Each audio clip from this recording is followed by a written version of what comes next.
வணக்கம் ஃப்ரெண்ட்ஸ். நம்ம ஜென்ரலாக ஒரு செலக்டர் சுவிட்ச் யூஸ் பண்ணுவோம். எப்போனா AX1 AX2 USB இந்த சேஞ்சஸ் வந்து நடக்கிறதுக்கு செலக்டர் யூஸ் பண்ணுவோம்.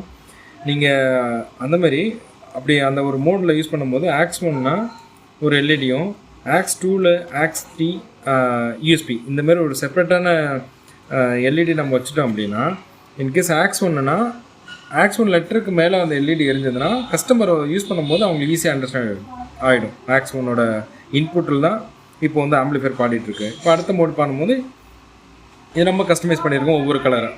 இதுமாதிரி அடுத்த அந்த AX2க்கான எல்இடி எரியும் போது அவங்களுக்கு ஈஸியாக அண்டர்ஸ்டாண்ட் ஆகிடும் எந்த மோடில் வந்துட்டு இப்போ நம்ம வந்து சாங் ப்ளே ஆகிட்டுருக்கு ஆம்பிளிஃபையர் அப்படின்னு. யூஎஸ்பிங்கும் போது ஆட்டோமேட்டிக்காக யூஎஸ்பி வந்து ட்ரிகர் ஆகிட்டு ஆன் ஆகிடும். Thanks friends.